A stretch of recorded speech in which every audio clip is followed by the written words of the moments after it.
Jim, welcome to the Lockdown Barbecue Show. How are you and your family coping in lockdown? Thanks, guys. Thanks for having me on. Yeah, we're all doing quite well. It was a bit of a shock the first sort of week having to stay in, but now we're sort of settled into a nice wee routine every day. Get up, wee bit of work done, do a bit of cooking out in the garden. Everything's looking nice and prim and proper, so not doing too bad. So, Jim, I absolutely love your Instagram page, especially love following the stories. I mean, your stories are always an absolute joy to watch. When did you kind of first get into barbecue as a kind of serious hobby? Probably the last 5-6 years. I got a couple of the Weber Master Touch, and everything sort of moved on from there. I've been using a whole pile of different barbecues prior to that, but we bought what was referred to on the Instagram account there as the twins, and we got 2 twins, built them up over there in the corner, and yes, from that I sort of tried to really push what you could do on the barbecue then after that. So it all really started a bit more seriously from there, but I've always been into this. At least 20 years now we've been sort of cooking outdoors and picnics and all that sort of stuff. So amazing outdoor living space. What gave you the inspiration to create it? The poor weather here in Northern Ireland. We try to cook outside as much as we can. So normally we're about 4 or 5 nights a week we would cook outside. At the moment we're doing probably 6 or 7 cooks per week outside. But trying to do that, especially during the winter months, when we had no cover or no shelter or any of that, it was quite difficult. So the area that I'm in here now used to be a bit of dead space in our garden. So we were sitting just across the way there. I said it'd be fire pit one night, had a glass of wine going. The wife and I just finished cooking, and we were sitting having a bit of a chat. And I sort of said, this area we have over here, it's dead space, we should do something with that. And then we sort of came up with the idea of putting a cover on, and it sort of evolved. So we spent about 12 months, I would say, after that, trying to work out the design we wanted, how we wanted it to sort of fit in with our garden, and what sort of features we wanted to fit into it. So it's always evolving, it's always changing. But that was really the idea, to get somewhere we could use, have the feeling we're outside all year round. And that's why we left it fully open on one side.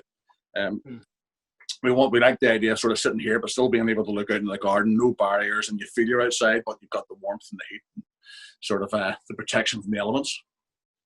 I mean, it looks absolutely fantastic. Whenever I see it all year round, it looks fantastic. But when I see you kind of get it winter ready, ready for Christmas, and you get it all cozy, you get the sofas in there, you got the blankets in there, I think it looks absolutely fantastic. So, I mean, what season do you prefer the shack? Do you prefer it in the summer or do you prefer it in the winter? I think I probably prefer it more in winter. Just because we can be out here and it can be snowing, it can be raining, it can be whatever. And we have like heat lamps and stuff here, so I turn the heat lamps on and we're cozy as sitting out in here.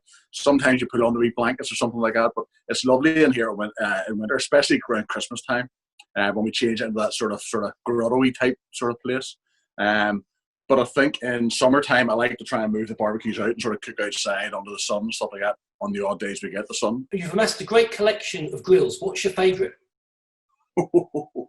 What's my favourite? That's a hard one. It depends on what bracket we're talking about. So if it's the ceramics, obviously the Kamado Joe. I've got the Big Joe here now behind me, so that's my favourite one now at the moment for the ceramics.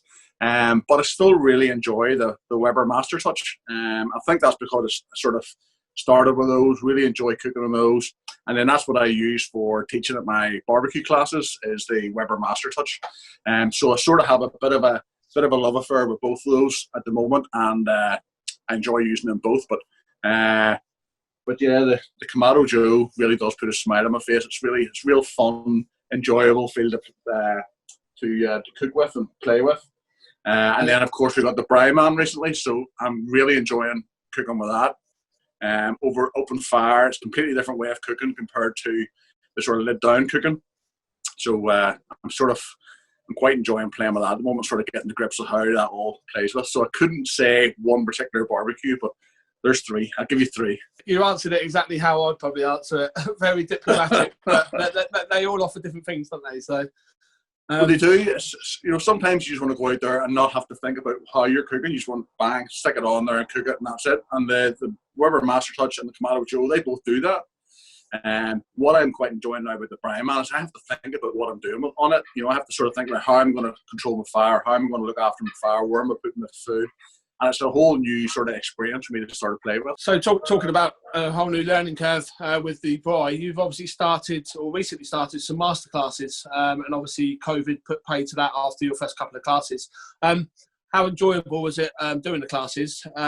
And what are you trying to get across in the classes? What are you trying to teach people? It's been brilliant, really good fun putting it all together and sort of giving people sort of hints about how it's going to be when we get there. The days are long, so the classes last about 6 hours.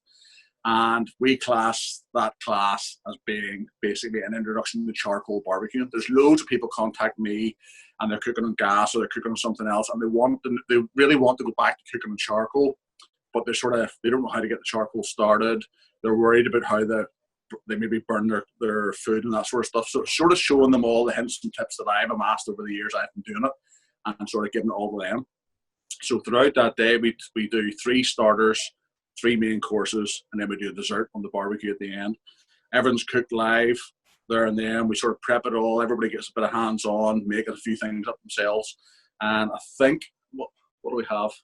I think with 8 grills going all at one time. We cover dirty cooking, we cover indirect, direct, different tiers, loads of stuff. So it's all the stuff that we take for granted, but a lot of other people maybe want to come along and see how to do all that, and then obviously try all of it. Jim, you've recently created your new YouTube channel. What are the plans for the future?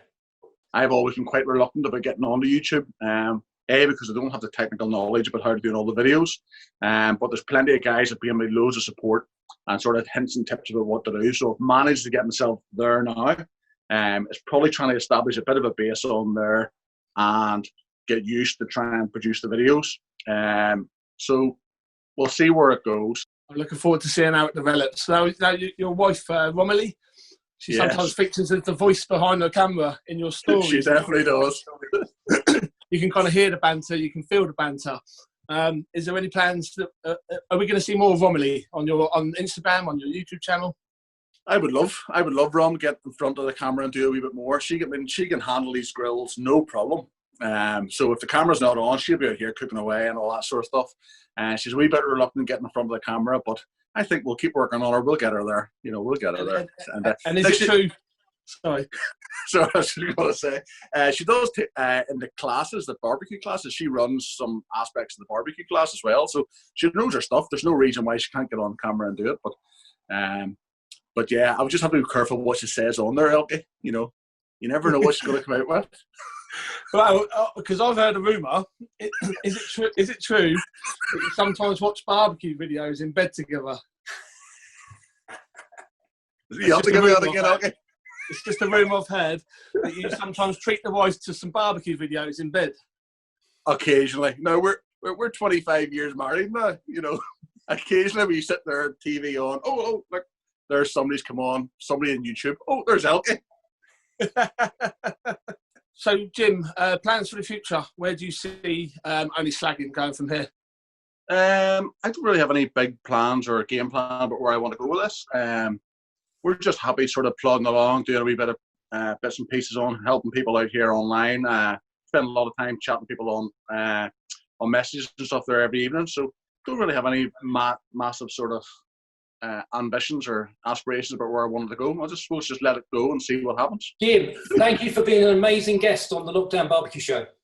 Cheers, guys. Thanks for inviting me.